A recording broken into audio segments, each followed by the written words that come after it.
Looking to take you and your real estate business to the next level? You're in the right place. Laying foundations for real estate success? This is the No Fluff, No BS podcast about real estate for real estate agents and other industry professionals looking to up their game. Unfiltered short-form sales meetings, interviews with agents from every walk of life, and ramble sessions about everything real estate. Welcome to a new mindset. You are listening to RERAW. And now, introducing your host, James Hoff. What's happening out there, real estate world? I'm super grateful that you're joining me for a mid-week interview with a man who inspires on many levels. Today, on our very first RERAW interview, I'm sitting with William Hegmann, and I'm stoked to be kicking it off with you, my man. You ready to get raw? Let's do it. Awesome, brother. Awesome.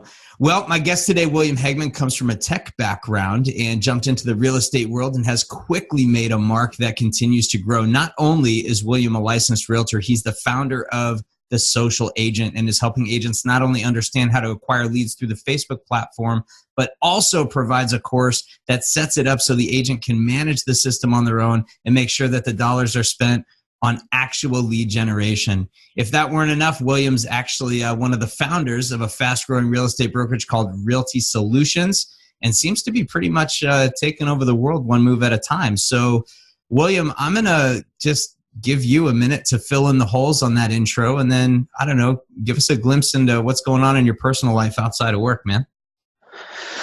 Yeah, so I'll go back to the beginning of the intro, and thank you for that. I appreciate it. So I do come from a heavy tech background. I started off, in the beginning, it was a normal kid growing up, got into trouble, did my stuff, and then, just kind of left Galveston. That's where I'm originally from, and, off to a technical college in Waco, and where I met my wife, by the way. Just have to throw that in there. And, I started working for Dell. at the bottom of the barrel and in home sales, and worked my way up, ended up in corporate. Long story short, fast forward 12 years. I worked there for that long. Yes. Started my own little tech company, grew it, sold it pretty quickly. And then, I was lost. I had to figure out what I was going to do. And my sister, also a broker in Austin, had always been in the real estate industry, either, on the loan processing side or as an agent. And they do mortgages and they have a real estate brokerage, and kind of inspired me. She's a lot older. Okay, she's going to hate me for saying that. She's probably going to see this. She's a little bit older than me. So I've followed her footsteps a little bit. And, I jumped into being an agent, met up with a great, loan officer, a couple of them, right? Doug Laney. Without him, The Social Agent wouldn't be what it is today. I have to give him a lot of credit, even though he's not an active part of it. He is a very active part of my life, just from a friend and professional business person standpoint. So I'm going to give him his shout out here.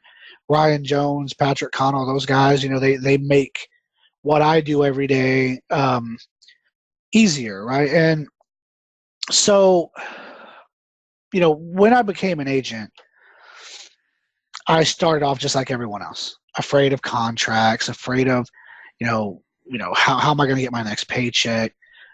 All right, let me go throw my money to the Big Z and, the other lead generation companies out there. And, thousands of dollars later, with nothing to really show for it, I had to sit down and reflect. And that's when Doug and I really sat down and said, we can do this on our own, right? You've got a tech background. I've got a lot of marketing background, just inside of the self-taught marketing side from, having to market for my own companies. And I put those two things together, and through about a year or so of testing, 16, 18-hour days with Doug in between trying to do real estate, we just got to the point where it was, graphics were easy.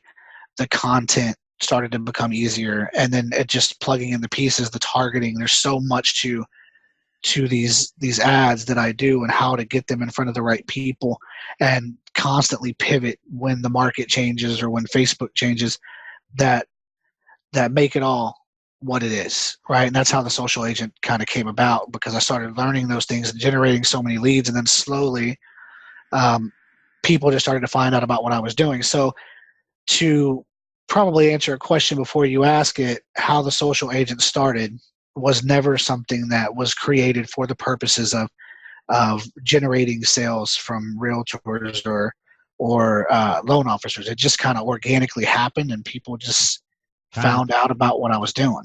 Right. Cool. All right. That was a long-winded kind of background on me, but that's the gist of, how I got to where I'm at right now. Awesome, man. Well, I appreciate that. So one of the things that kind of made me excited to have you on the show is because the way that you provide lead generation through the social agent is that you're actually teaching, the agent how to do it without having like these ongoing monthly fees that force an agent to use your company because you cripple them and tell them like, hey, like, I know how to do it. I'm not giving you the secrets. You can't pay for the secret. Like, you actually show the agent how to do it so that they kind of have their training wheels, and then you teach them how to roll, right?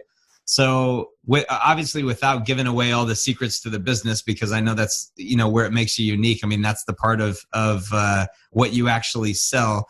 Can you talk a little bit more specifically about your expertise on Facebook lead gen, and perhaps maybe give one like raw piece of insight that everybody probably should know about being successful in lead generation on social media that maybe they typically do wrong? Yeah, I'll give you multiple pieces, actually. I mean, because without the knowledge of how to create the graphic and how to create the content, the verbiage, the targeting, how to put it all together. I mean, the average person can't make it work, right? Because some people are, semi-technical, some people are great at marketing. Very rarely are they both, right? And this is why there's a lot of companies out there, and I mean, let's just be honest with you. They're predators, right? They're in our industry. They're selling to agents $1,000, thousands of dollars or more a month in monthly fees that, I got tired of seeing agents that are already struggling to make it in the business. I mean, because at the end of the day, I don't see these people as just agents. I don't see them as just realtors. I don't see them as just paychecks. I see these people just like me, right? In December of 2016, I put everything on the line with Doug, and trying to start up a brokerage that, just went awry with a bad partner. And I see myself in every single one of those people, right? And that's why I don't charge monthly, and that's why I don't charge $4,000 or $5,000 for my training that I know I could probably get from agents at this point, right? With the reputation that I have right now, that's not me having a big ego. That's just me speaking the facts, right? I just know that I could do it, but I'm not going to, because I don't want to train the agents that that have the money to spend like that. I want to train the agents that don't. I want to train the agents that are struggling to make it in this business, can't get leads, are having trouble, figuring out, where to put their feet on the ground and be able to walk that straight line. And that's what I do, with the training, right? It's exactly what you said. I'm teaching them how to run their own ads, how to create their own ads, how to run their own campaigns, control their ads manager, understand the demographic, so that they don't have to come back to me to spend more money. They don't have to go to anyone else to spend more money. And, the way I do that is with the training, right? So to go back to the beginning of your question, right? Can I give you, at least one piece of, what agents do wrong? Let me give you one big one, right? There's this thing in the market, right, where agents want to run these home value ads, right? It's an ad that I absolutely despise. I hate it. And the average agent doesn't see it the way myself and a few other people see it. Those ads are clickbait. That's why people hate them. And when you sign up with monthly companies, a lot of times that's the type of ad you get for the quote unquote seller lead. Absolutely. Right? But let's dissect it a little bit. Right? The home value ad. Click here to get your home value for free. Right? The user clicks on it. The homeowner clicks on it. They type in their address. They type in bedrooms, bathrooms. Here's all about my property. The system comes back and goes, all right, we've got your home value. But wait, you got to put your info in, right, in order to get it. So they baited them in, right? And a lot of times what happens is you end up with a bunch of leads that put, less than awesome terms into those boxes and send them in to us, or it's fake information, or the ones that actually put real information in, 99% of the time are saying, oh, I was just curious, right? Because they don't know what their home is worth and they want to know. But think about it like this. Sellers, and this is something I say on my training calls every single time, sellers are never in the market as sellers first, ever. Yep. Every seller out there is in the market as a buyer. And here's why. Nobody decides to sell their home, puts it on the market, sells it, moves into a hotel, and then says, hey, honey, okay, now that we're in the hotel, let's go find our house, right? No, they don't do that. What they do is they get online, they start searching. Hey, you know what? I want to buy a bigger house. Let's buy that dream home. Well, where do we want to move? Well, let's search those neighborhoods out. What kind of house do we want? How many bedrooms do we need? Do we need an office? Let's go see some open houses. Oh, here's a house. Let's click on that. Submit our information into there. They're buyers. They're in the market as buyers. Let's figure out how much we qualify for. They've gotten to a loan officer now. Let's search all over the place, right? And I guarantee you, an agent like the one I train, they end up seeing that ad on Facebook, whatever that ad is, get a list of homes in the area between 300 and 400K. Now, previously I've hated ads like that. Those ads are starting to do better. I still have to test them, right? Get a list of open houses, get a list of new construction property, whatever it is, you're going to hit homeowners that are interested in that. And if you ask them the right questions, do you have a home to sell first? Then that's what happens, right? That's why sellers ads that are not even home value ads, that are just directed at sellers in different ways. Hey, get a seller's guide here, or whatever it is you do. They do poorly because they've already I guarantee you 9 out of 10 times those leads, those people have gotten grabbed up by an agent on a buyer's ad. Guarantee you. Let me ask you this. There, I guess I'll ask with a story in front of it. A few years ago, and before I knew of your existence, I was running that exact Facebook ad, the home value ad, But what I did is I didn't make it a requirement for anybody to put their contact information in, because I'm a believer that you really don't need any more than an address to be able to market to somebody, because you can put it in the mail, right? So the hottest of hot leads would come from the people who would give complete information, and then everybody else would just put an address and it was fine. And man, I killed it. Absolutely killed it with those ads. I could spend like $30 and get 100 leads, and it was just stupid. And I tracked it over the course of a year, because I was early on in my real estate career, and I thought, man, I don't have a lot of money to spend. I got to be really careful with where I spend my money, place the ads. But I'm going to track this over 6 months, a year, and if there's a strong enough turn rate on this, then I'll pursue it heavily. And I tracked it for that year, and by the time the year was up, here's me underestimating and being ignorant to the technology changes and how rapidly that kind of stuff shifts, that a year later, I literally could spend $100 and I'd be lucky to get even one person.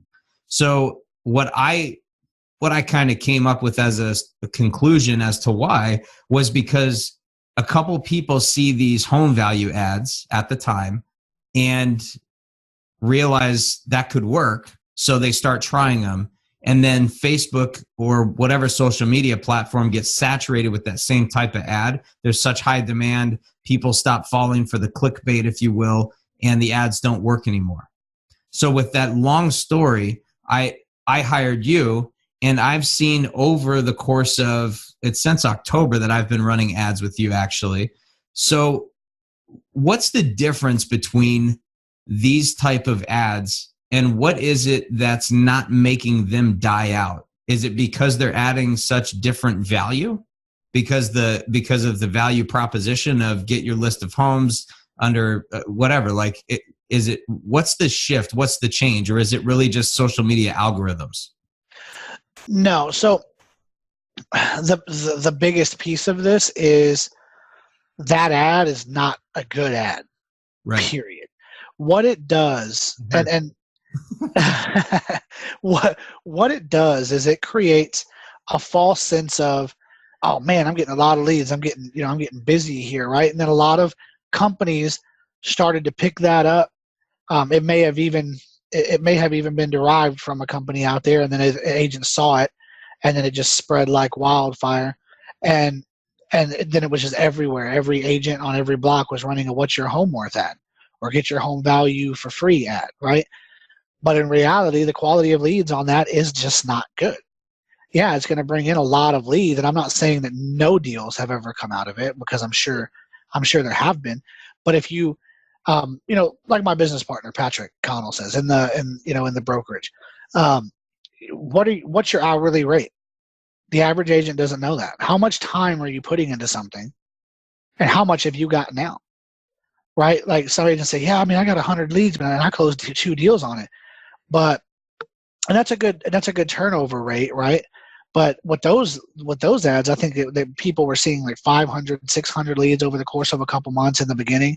Yeah. But they were getting 1 or 2 deals out of it. That's horrible. Right. That's a horrible turn rate. And what the difference is, whether I offer a list of open houses, a list of new construction property, a list of homes between X and Y price. What are some of my other ads? I've got quite a few. My home buyer benefits, my first time home buyer type ads geared towards more of the financing piece of it, right? The difference is it's a diverse group of people when you use more than one ad. But at the end of the day, those are all topics from individuals that are interested in that piece of buying a home or selling a home. First time home buyer wants to know what they qualify for. Somebody looking at open houses wants to go see property. They may be a little bit more of a hot lead. The home buyer benefits. Understanding the psychology behind the advertisements, and that sounds like it's one of the big mistakes that agents are missing, is they're not looking at it. They're looking at it from what they think is good, but they're not looking at it from the perspective of the person receiving the ad. Right, exactly. And the perspective of the person receiving the ad on the end of the home, get your home, what's your home worth ad. Those ads are targeted at all homeowners in any specific area. Well, every homeowner is not going to sell their home. Right. When those ads are targeted, they're not targeted at people who bought their home after 2 years. You can't target that way, right? So they're targeted at every homeowner. Well, of course, if I bought a home 9 months ago, I want to know if it's gone up in value already. So I'm going to hit that ad. Never going to turn into a lead for you, because that person's not going to sell their home in 3 more months or maybe even a year or 2, right? So it's a dead lead for a while, right? It could be a deal 2 years down the road, and someone could argue, but it's still a lead, and I've got their contact information. But let's be honest here. The bulk part of the agents out there don't remarket to people for more than a few months. Yeah. And then they kill the lead and drop them in the archived bucket or unsubscribed bucket or whatever it is they have that they use for a CRM, right? But the depth of my ads, not only do, is the graphic right? The content's right, the verbiage is right, the audience is right, but they always change. Right? So I change the graphics. I change the verbiage a little bit. Think about this. When you're marketing, 80 to 90%, maybe more, depending on your area, of the people who see your ad are going to see it on their phone. You heard me say this on training. It's pretty much exactly what I say. Yeah. But when people are sifting through a sea of information on their timeline, right? They're seeing pictures of friends and pictures of family and posts from this and that and other advertisements. What is it that separates you from everyone else on that post, right? How do you get their attention? The graphic has to be right. It can't be some rinky-dink picture of a home, hey, check this out, one-liner and you're gone, right? It has to be bright. It has to be in your face. It has to convey the message, and just as important, it has to be in front of the right people. It has to apply to you, right? And another thing I say on training, right? If we're targeting a beer ad at people who don't drink, probably not going to do very well. Right. Right. But we're getting some of the equation right, but they're not piecing the whole puzzle together. Right. There's multiple pieces to it. There's at least 4 to 5 main pieces, and most people only have a couple. So let me take you back for a minute. Let's rewind. in the life of William before the social agent existed, before this new endeavor, this new crazy adventure that you're on now. And what were you doing before? I mean, have you always been doing Facebook ads like this? And before you discovered Facebook ads and have, taught a good portion of agents out there how to do this, what were you doing for lead generation that was working at the time?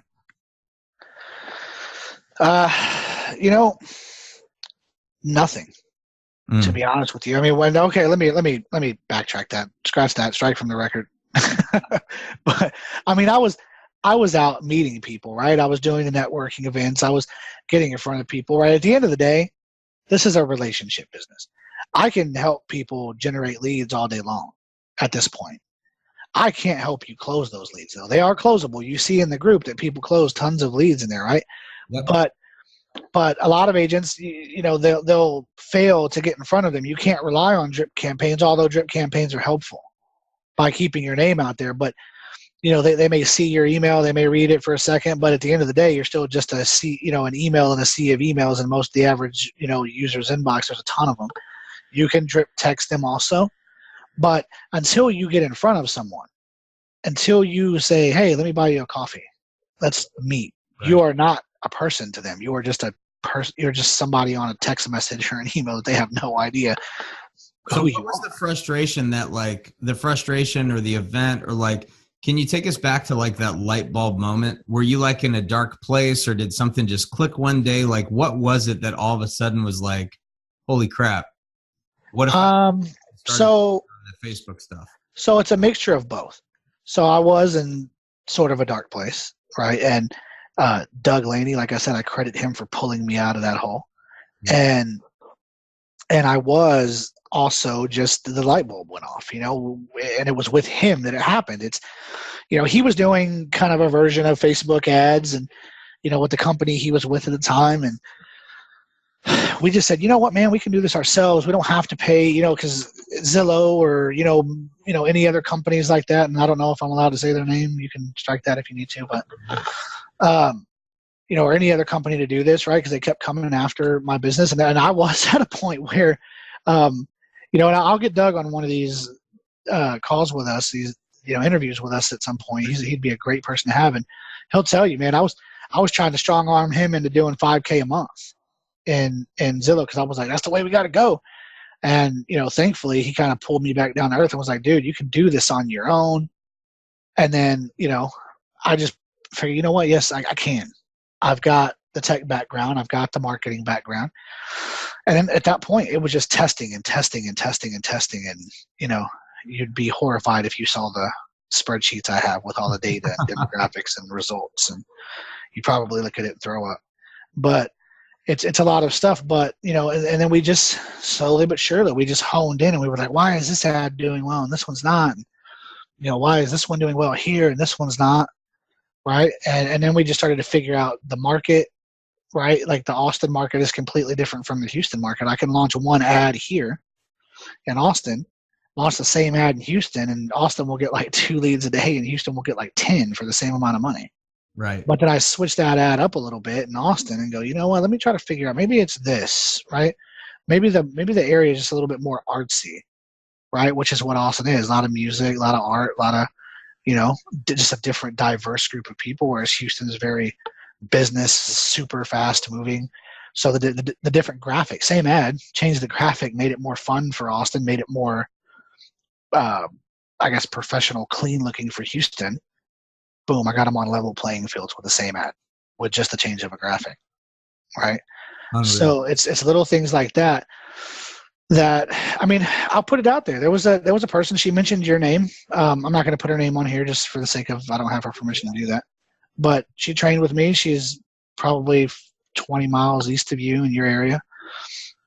Could not figure out what was wrong with this. And I don't have this problem very often. Yep. Was running the same ad you're running, different picture.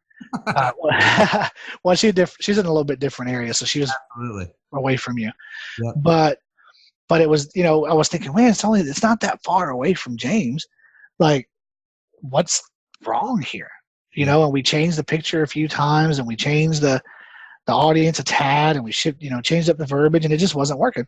And finally, this is the first ad I've ever had to change like this, by the way. And I said, you know what? I've never done an ad out here, and I very rarely test in this area. Maybe the ad just doesn't work here. Maybe it's just not right for this area. We changed it to the first time home buyer ad. Boom. Lead. It just started coming in. I was like, well, there you go. Those people just didn't care about that particular topic. And that's my point, right? There's just certain things that certain markets, they don't care about. Right. And about trying and tinkering and figuring it out, because what works for one won't work for all. And that, my friend, what you just said is exactly why I train people this way. Because the purpose of my training is not for you to come to me, get an ad, and run that ad for the rest of your life, and that's it, right? That's what you do with a monthly lead gen company that doesn't show you the type of ad that they're pushing out there for you. Right. The purpose of the training is to get one of my ads so I can show you how I structure it from the graphic side, from the verbiage side, from the audience side, get it automated for you, get your drip campaigns going, get your leads flowing. But then you can take the training and the videos that come along with it and continue to replicate this so that they can test different ads, different strategies, different, graphics and their own verbiage and see what works and what doesn't. That's the whole point of the training. So let me ask you this, and I'm sorry I keep rewinding back, but it probably feels like a lifetime ago that you were just William the agent, and you didn't have all the other chaos at the time, right? But would you mind sharing a little bit? You said Doug kind of helped pull you out of a dark spot, and I know there's a lot of agents out there that are either frustrated or flustered with things in their personal life, or they're in a dark place with their business because they're at a standstill and they can't get out of this funk. Like, would you be willing to shed any personal highlight on what did that dark time look like for you, and ultimately how did you get out of it? And social agent can be part of that, but I guess how did you overcome that mentally, and what did that space look like for you? What was rock bottom? Rock bottom for me was December of 2016. I stuck a lot of money into other business ventures that I was waiting for that money to come back out. Now, I knew there was light at the end of the tunnel because I would get most, if not all, of that money eventually. But because of legal situations, it was looking like it was going to be a long time, right? And I started working back for another tech company for a very short period of time just to try to keep things together. But that month was a month where I was like, man, am I gonna make the mortgage? Right. You know what I mean? Am I gonna get by? Are my kids gonna have Christmas? And I've never been. And I had a semi-rough childhood, and I've always made sure that I would never fall into that hole where my kids would have to experience anything, right? Like that. But it wasn't terrible, but it was enough to. I don't want my kids to be raised that way, right? And I felt like I was teetering right on the border of them experiencing the first time that they weren't going to, get what they wanted or get the things that I wanted them to have. And that's right around the time when, Doug was like, dude, it's going to change for you. And, he helped me out in many ways. There's one person in this world that I will make sure has whatever he needs. If he needed it, it would be that guy. Guaranteed. End of story. Right. But, and I kid you not, I know this is going to sound funny, but I kid you not, that was probably December 16th or 17th. Yep. December 23rd, night before Christmas Eve. I was laying on my couch, stressing, trying to figure out what I was going to do, right? Now I know I could call my sister or somebody else, but that's not in my nature, right? I just can't do it. But I got online, got into a group, started answering some questions. Actually, Doug added me to that group. That's why I got online, because I heard the little notification he added me to the group, and I saw it. But I answered a couple questions for people, and just that's all it was ever supposed to be. I was just answering questions because I saw stuff that I could answer. Yeah. And long story short, it just how do you know that, man? You know what I mean? Oh, here's another message. Hey, you mind showing me what you're doing there? And, one thing led to another, and it just kind of went. You know what I mean? Like The moment you knew, like, is that when you knew you had something? I think after about the 10th person, right? There's a couple of people that I'm gonna only say one person's name on here, two people's name on here that I know won't mind. Carlos Evans and Lewis Kent Breckenridge. Though that was I'm looking at my spreadsheet right now, by the way.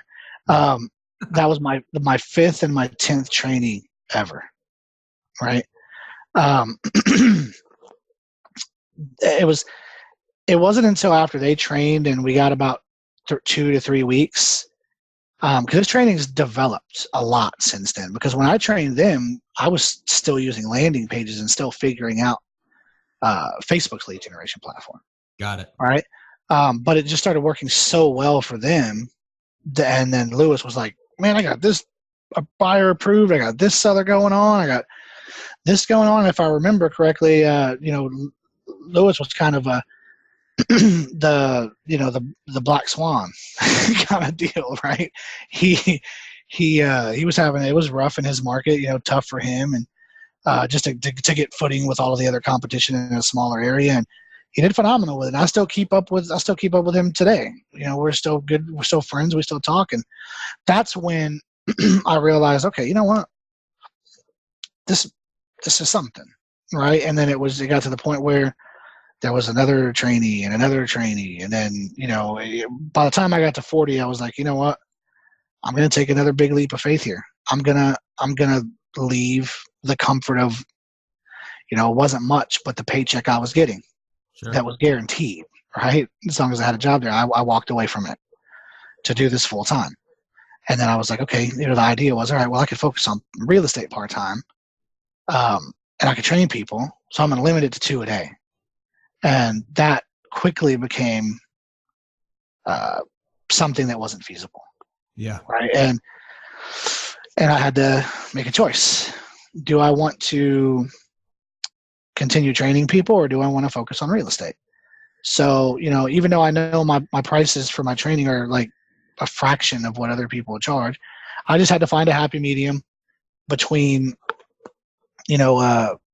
what's a good price to make it reasonable for people and fair, but also supplement what I'm going to give up by not being able to practice real estate. Because, last year is when I trained with you, and at that point, that's when I was head down, facing the screen, from 8 a.m. until 6 p.m. at night.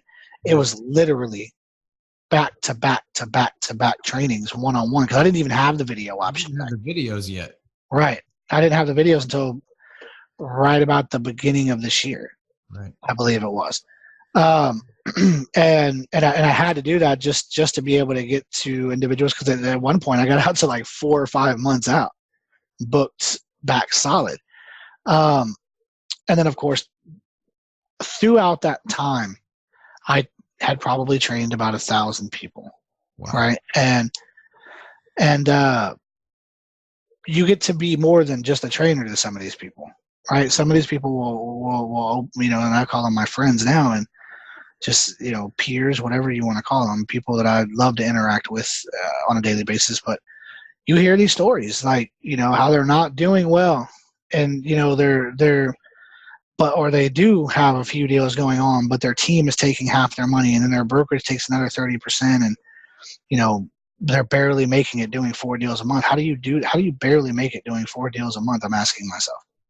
That's when I met Patrick Connell, right? He trained with me. And I just love the guy. Like, he's a great friend and a great business partner. And, I started telling him, like, man, he's in my market, right? And I was like, I just hear such horror stories from people, like, and again, it's another reason why I don't jack my prices up to 3,000 people, because this is more than just money for me, right? I charge what I charge because it helps me. I got to pay bills, right? Yep. And we all have to make money for our time. But I truly enjoy seeing those posts from people about how they close the deal or how I changed their business. That's not, does it drive business in when they post those things? Absolutely. Yeah. Right? People see that and they want to come, but that's not what it's there for. It's there to give others motivation. I love seeing people survive. So with that and all those horror stories I hear about, like, I can't, I'm not doing well here. I'm not making money here. I closed 4 deals, but I still only took home 4K.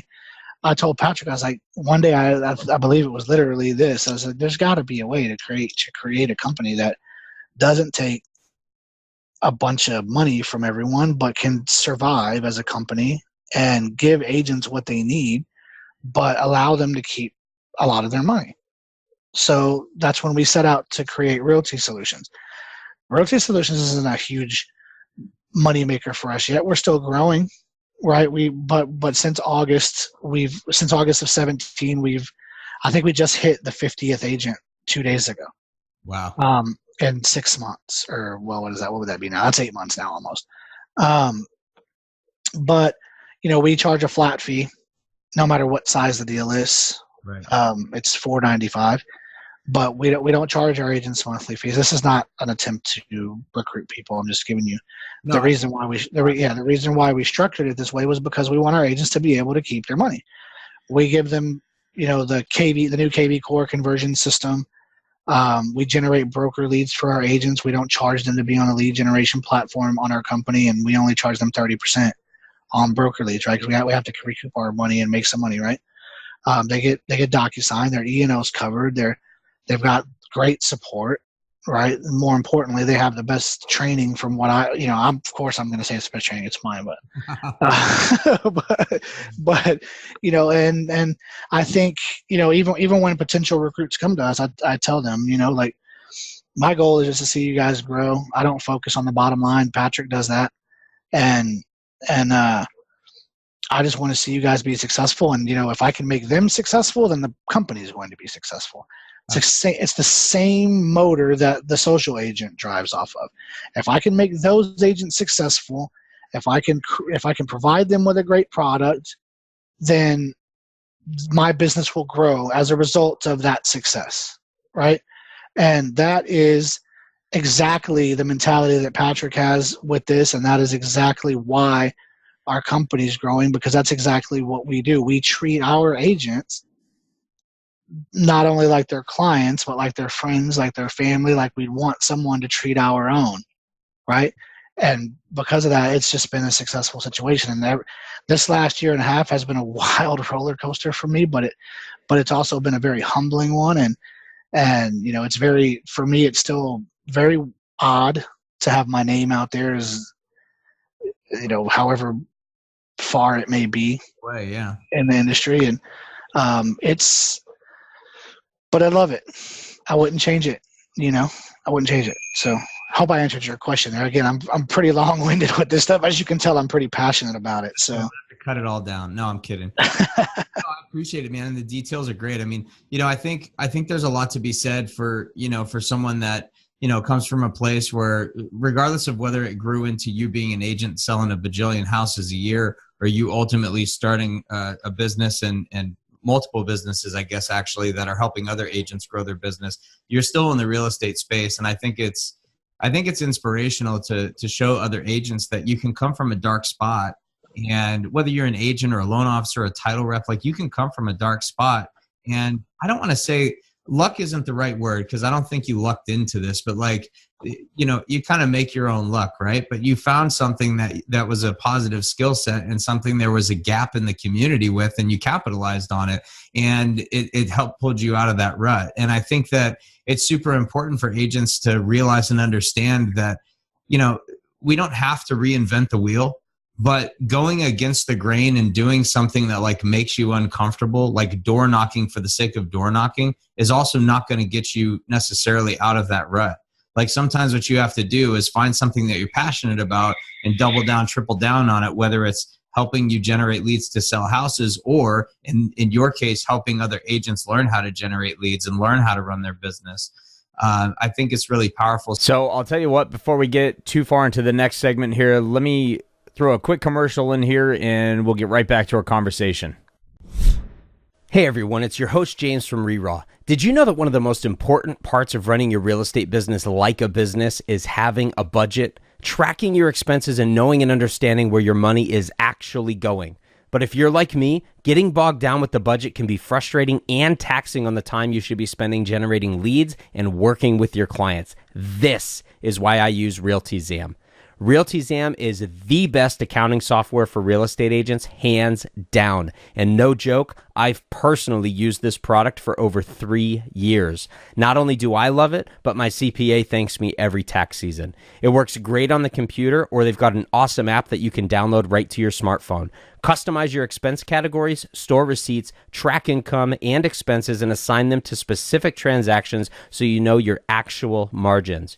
RealtyZam is amazing, intuitive, and efficient. See your results by category, month, quarter, or annually, and track your progress from year to year. And the best part, not only can I give you a free trial, but when you do start paying for this software, you can actually get it for under $10 a month. And even that is tax deductible. So get your numbers straight and stop letting the accounting be a distraction when you can take it all in stride. Visit RERAW.com/ZAM and get a 30-day free trial, no credit card required. Again, that's RERAW.com/ZAM. That's RERAW.com/ZAM.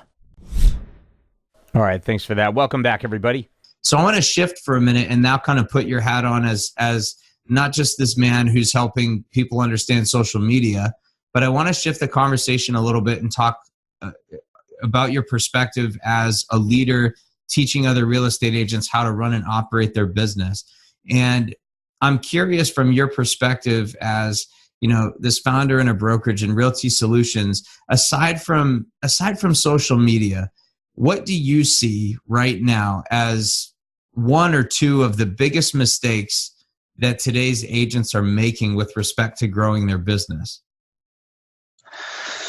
Oh, I mean, I know I'm gonna go right where I think you think I'm gonna go, but it's the truth. I mean, at the end of the day, this business is still and always will be about relationships. If there's anything I learned about just the social agent and its business and its clients, is that the relationships matter. You saw that Saturday during a post in the social agent, right? Just how far those relationships can take you, and what those people and I say those people, but my trainees and, you know, my peers, my counterparts, and whatever you want to call them, how they felt about me when something went wrong, right, within the group, and how it was handled. Same thing applies to the real estate side. Relationships matter, right? And I think one good thing is that now a lot of agents, the bulk part of the agents across the country, the ones that are willing to, have shifted and kind of conformed to the fact that social media and internet marketing as a whole, not just Facebook, but whatever platform, you know, you're comfortable with, is the best option for lead generation, right? It just is what it is. But, you know, you have to be out there meeting these people. You know, I think too many people are worried about getting, well, are they great leads? Or do they need credit repair? Do they, you know, well, I don't want to even talk to them that doesn't matter to me. I tell my agents this in my brokerage all the time. You need to be in front of these people, right? Sit down. If you can get them on the phone, go meet them. Get in front of them, because just because lead one may not have great credit doesn't mean lead one's mom or dad or brother and sister or cousin or whatever has bad credit. But if you treat that person with a little bit of respect, you create that relationship. I mean, for example, Doug. When I met Doug was just a lender, right? He was just a lender, just another lender on the block trying to get my business. Now, I gave him that chance to do exactly what I'm telling everybody else to do, and that's go out there and create that relationship to which at that point I was his lead, right? He asked me, let's go to lunch. I'll buy you lunch. Okay, great. We go to lunch, and now, fast forward a year and a half later, he's my best friend, probably even consider him family, You know what I mean? Not probably. I do consider them family. That was a bad choice of words. But, you know, but that's my point. You meet with these people, you provide some value, you may get a deal from them, but at the end of the day, if you do that, say 100 times in a year, that's 100 people that you've made a great impression on, hopefully, right? You made a great impression with them that are going to think of you when someone says, yeah, I'm about to buy a house. I know a great realtor. Talk to James Hoff, right? That's who you need to talk to. That's how you grow your business, right? That's how you do it. But in order to grow your business, you have to have opportunity. And that opportunity comes if you're not going to be out there mingling with people. A lot of agents don't want to go to networking events back to back to back. They don't want to go to because there's tons of other agents there. We're using social media to take that to the doorstep of the lead, get their information, and then from there, you have to go out and make it happen. Right? You have to go out and meet these people and make yourself successful. Yeah, and you're kind of tapping on something that is really personal to me too. And I part of like the mission statement that I have with a lot of agents is that, you know, we're so quick to discard people that we get into our sphere if they're not ready to buy, sell, rent, or invest immediately. And it's funny to me because we spend so much time, energy, money, you know, emotion in getting people into our sphere, and we don't spend the time nurturing them. And I think where you're kind of going with all this, and I was going to ask another question. I think we've already kind of answered. If you're talking to a brand new agent right now, what would you tell them is the most important thing to do to kickstart their business? And it's to be in front of people. And if I could add anything to it myself, I would say, but not just to be in front of people, but to constantly be in front of those same people while you're also like, you can't abandon the folks that you're adding in so that you can add new people in. Right? Yeah, I mean, the biggest challenge I see for new agents is that they've got this mentality of, and you know, I've got to train,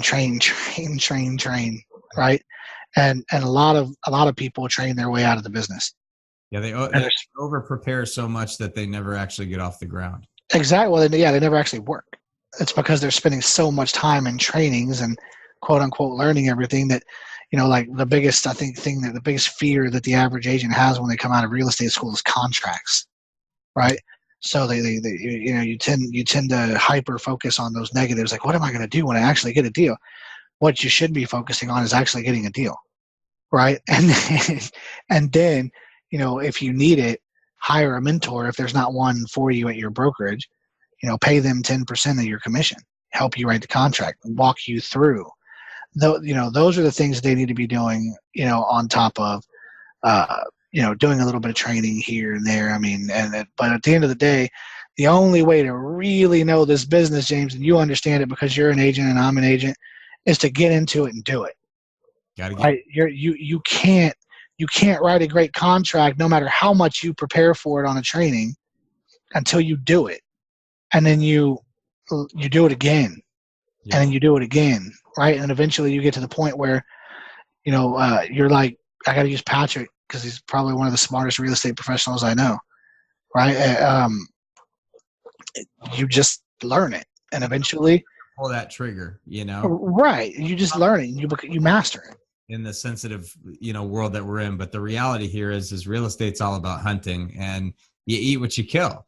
And a lot of people are so busy, you know, like you said, they're so busy reading the book about the guns and, you know, learning how to clean them and learning how to shine them. And they never actually, you know, get out there and practice and pull the trigger. And it's a business about getting your hands dirty, trying and failing, and then doing it again. And what exactly the relationships that people build will actually create forgiveness when the agent falls or makes mistakes or needs a little time to figure something out. It's not going to keep you out of court if you really screw someone over because you just suck and you don't know what you're doing and you weren't smart enough to ask for the guidance and the mentorship.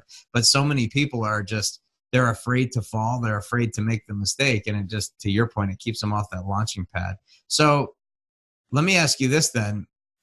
What is the worst, best advice that you've ever heard? And maybe a better way to ask the question is, what's just the worst advice that you hear agents taking as good advice?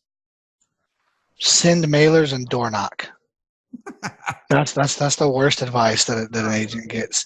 I mean, I'm just being honest, right? Because that's I couldn't hear you when what you just said. Why do you say that? Why is that such terrible advice?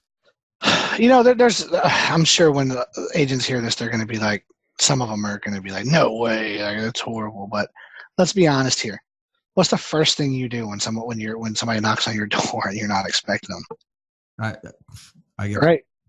Yeah, we either get pissed off or we run to the window to peek out and like, is it the cops? Like, who's knocking on my door? Right?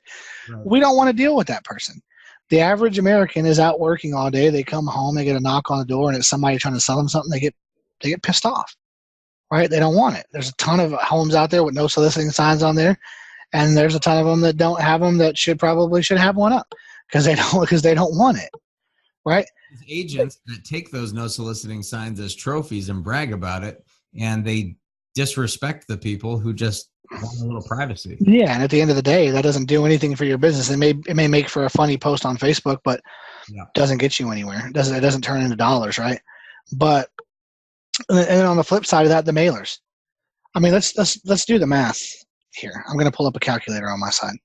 Cool. So let's say you're in an area, you probably want to farm an area of, say, 4,000 houses, right? It's been a long time since I've checked out mailers, but I think the cheapest you can get them is probably like, you're going to pay the 42 cents for the mail or whatever it is, right? And then let's just say you can get them printed and get your envelopes for a total of 12 cents. So, a piece if you buy in bulk. So, that's going to be, 54 cents. Let's just call it 55 cents, right? Yep. Times 55. That's $2,200 to send one mailer. One. And we know that consistency is key. So in order to reach those people and really get them to pay attention, you've got to send multiple mailers, right? So let's say you send 3. That's $6,600 to farm that area for 3 months, right?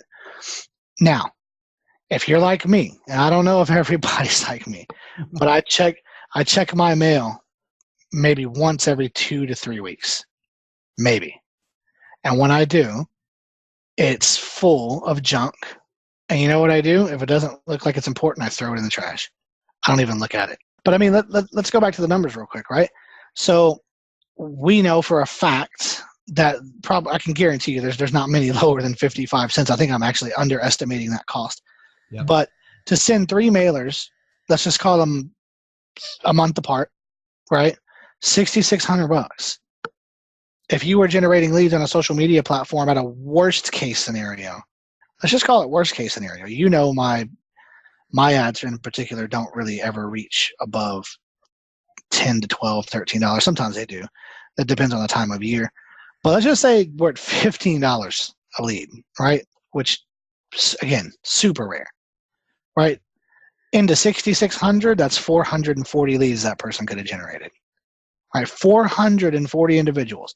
Now, let's go off of the national average. Well, the national average is, last time I checked, was still 3 to 6%, depending on the agent, right? Mm-hmm. So let's go in the middle. Let's just say 4, right? If they were able to convert 4% of those leads, that's 17.6 deals. And in the average area, let's exclude California because there's a lot of higher end home prices and stuff like that in New York, right? Those are like anomaly type areas where things are very expensive. The average agent I train has around, $250-ish as their median. So that's a $7,500 paycheck.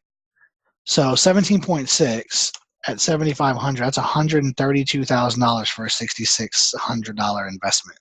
So we back that out, and let's even back out their cap. So let's just say $25K is your cap, which I think is way over, or a bit over. Some of them are that high.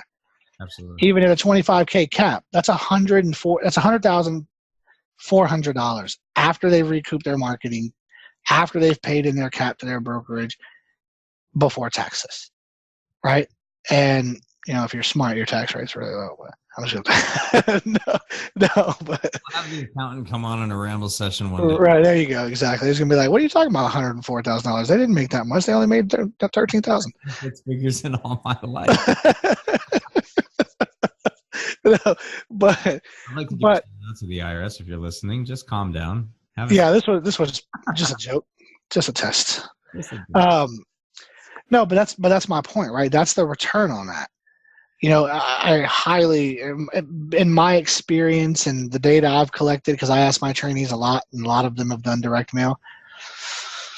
I can't think of one that has had extreme success with it.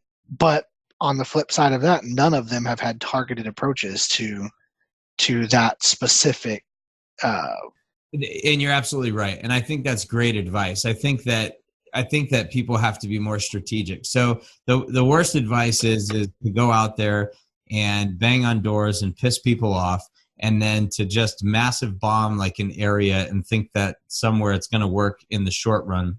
So to reverse the question, agent doesn't have a whole lot of money. So I know your leads are at a great, you can teach people how to get leads at just incredible prices. I've seen that myself. Like, I know the cost per lead is substantially lower than anything I've ever seen.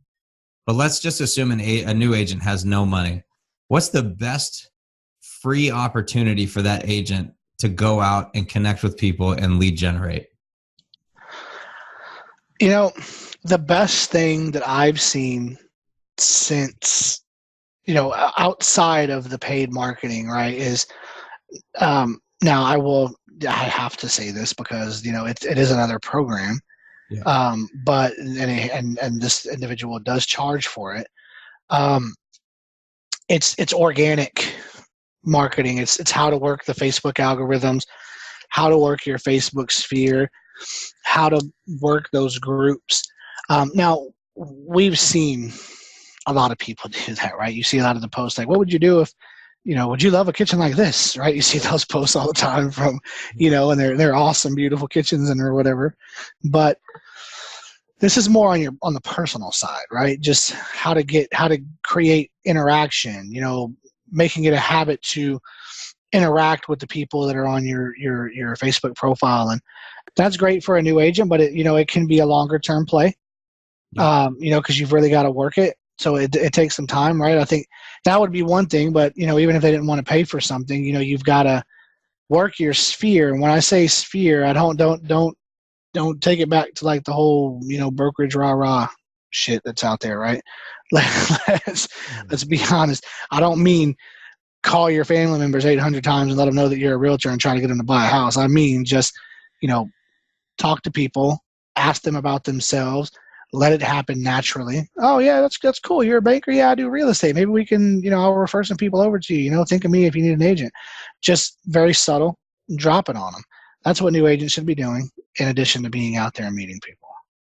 They say in my opinion, you never ever have to bring up the fact that you're in real estate. Because the questions that people always ask in a conversation are, how's it going?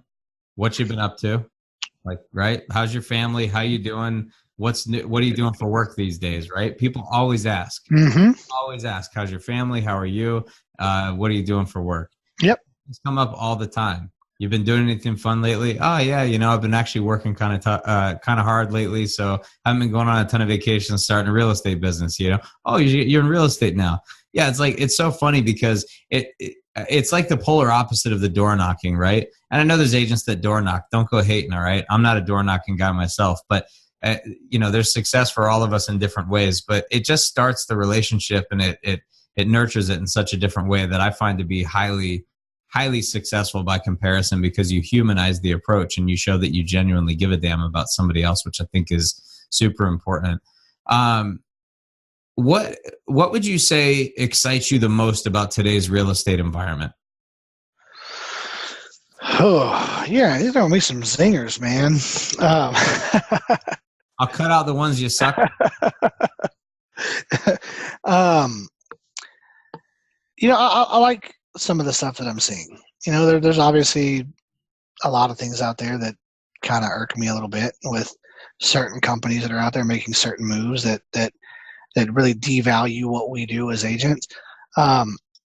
But I like the technology. The technology piece excites me. All of the different opportunities we have, right? I mean, like Snapchat is one of the tools I'm looking into to kind of, and I'll be honest with you, it's a difficult one. I've been trying to figure out how to use that to generate leads from the younger crowd, right? Same thing with Instagram. I'm trying to figure, I already run ads on Instagram as a part of my training, but it's a very small slice of the pie in comparison to where the bulk of the leads come from, which is on Facebook.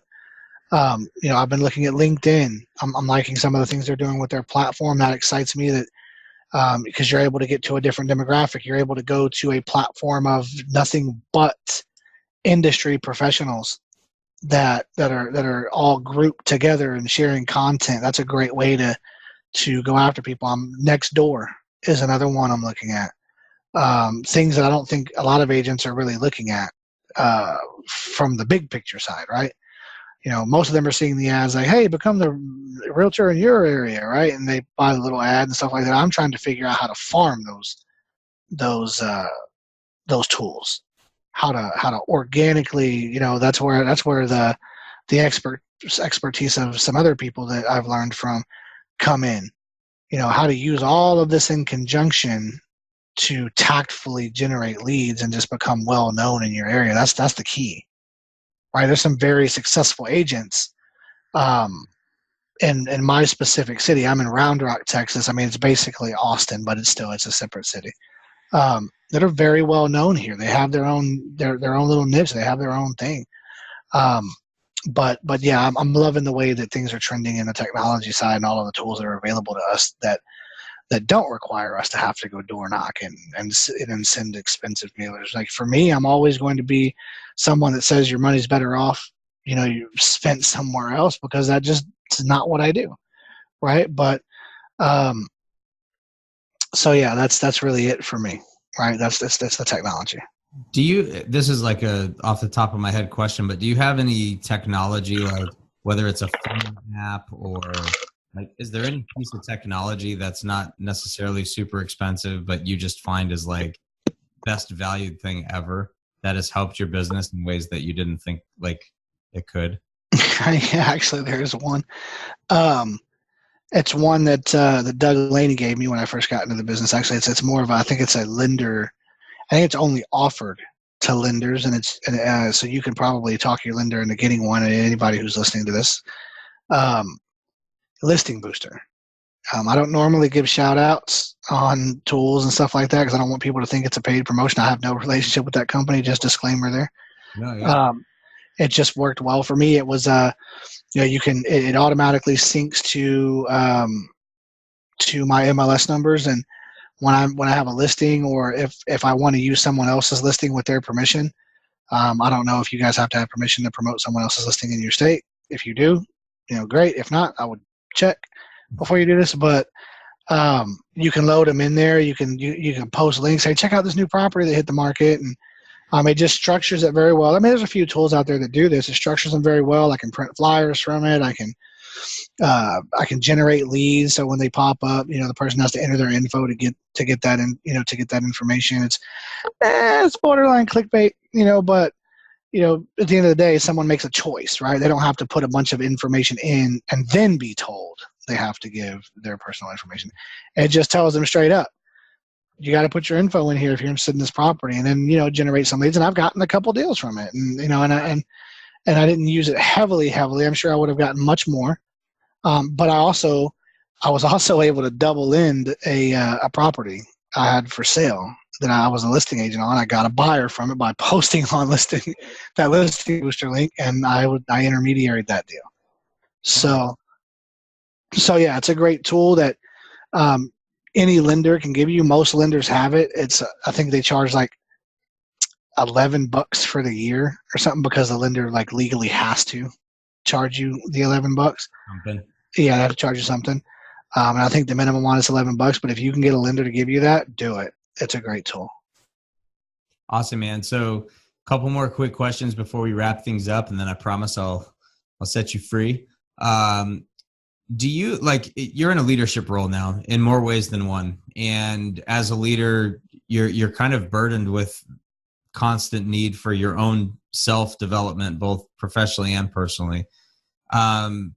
do you have any books or any resources, any other, whether it's a podcast or a YouTube channel, what is it that you turn to challenge you and to help you continue growing so that you can just be the best at what you do?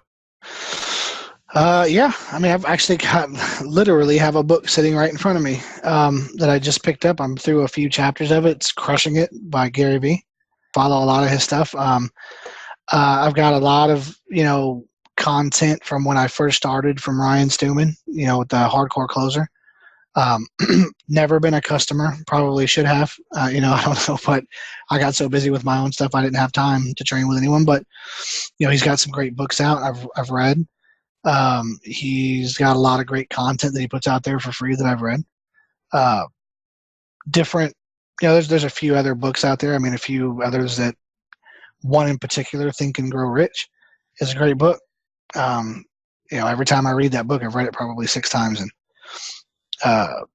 I take something new away from it every time. So that's more of just like self-help growth, surrounding yourself with the people who want the same things that you want, who align with your goals, right? That's very important. I know it's said a lot out there, and it kind of seems like, everybody says that, but it's true. I was, until I really started being selective about who I chose to spend my time around, that's when things really started to move, right? Doug was one of them. And, look at where the social agent's at, right? And Patrick's one of them. Patrick Connell, Doug Laney, by the way.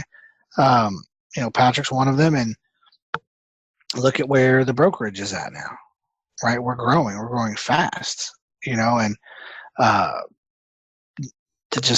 that's the best advice I can say on that, is just, if sales drives you, pick out those individuals that are killing it in the market and sales. If you need lead generation, find those individuals that are doing great. Be careful where you spend your money. Do your research first. Whatever the topic may be, align yourself with the right people. Get the right content, and don't just read it and then move on to the next training platform. Like, implement it. Be consistent. Work it. Give it time, right? Businesses aren't built in 2 months. Businesses take a year or two sometimes to really take hold. And that's what agents are. We're businesses. We are our own business, and we have to grow that business. So, that's the best piece of advice I can give you. But if I were to say choose one book right now, and I haven't even read the whole thing, it would be Crushing It, because so far I love everything that's in it, and I'm only through a few chapters. So yeah, and that's his brand new one. And if you're, it is, to plug the guy, not that he needs plugging, because he's doing just fine. But if you're not paying attention to Gary Vee, you need to look him up. He's got his daily V show. I mean, he's got so much inspirational and amazing content material that just is constantly challenging you to let go of the mental shit that burdens you, and to just ultimately to do the best with your best stuff. He's the guy that really inspired and talks about the triple down on what you're great at, and I talk a lot about that in our sales meetings and on the show here. So that's really cool, man. I like that. And in fact, that is on my list. I need to pick up that book. I haven't got it yet. I'm still going through a couple of others, but I think the audio's out now. I enjoy reading, but the book, but I'll be honest with you, I've had this book on my desk for quite a while, and I don't have time. By the time I'm done with my day, I'm off to get the kids, and then the little bit of time I have to read, I'd prefer to just hang out with my wife and stuff. But so I think I'm going to pick up the audio instead and pick it up where I'm at in the book, and so I'd pick that up if I were you, if you're busy. I love the books, and I always like having the hard copies. I'm old school in that way, but I'm obsessed with audiobooks right now. So any audio content I can get, I love, because even like this podcast, if people don't want to hear us talking back and forth in a long-winded way, they can just click the double time it, and speed through it. And I think that's one thing I love about it, is there's so much access to content and information right now, and the ability to speed through is just unbelievable, because people in these leadership roles, guys like you, we can't eat it up fast enough, and you don't have the time to otherwise. So it's crazy. William, you've been awesome, man, and you've given some major value here, talked about some great social media strategies, some technical and tactical things that folks do wrong and that they need to change. Talked about the things that you love and hate. You're not the guy we're going to see out on the streets door knocking, and I think most people appreciate that. And you're doing a lot of things right. Obviously, the social agent is something that continues to grow. I'm happy for you, and congratulations on the explosive growth quickly on your new brokerage that is just doing amazing things already. Do you have any final thoughts, any parting words that you want to leave with the listeners, and then maybe tell our audience the best way to get a hold of you if they want to employ your services or pick your brain or bother you, and we'll wrap things. Yeah, I mean, final thoughts on, what you should be doing. If there's anything I've learned is that there are thousands and thousands, probably hundreds of thousands of agents currently making mistakes in the lead generation world on social media, whether it be on their own accord and what they're doing, or just in the places they're choosing to put their money. And the biggest complaint I get from agents that train with me is, man, I spent thousands of dollars on this. I spent that, I gave this person my money and they never got back with me. I gave blah, blah, blah.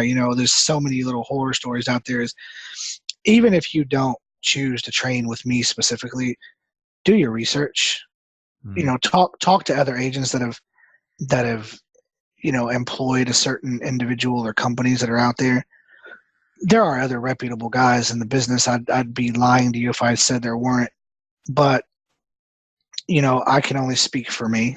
You can see my results in the group, on Facebook, The Social Agent.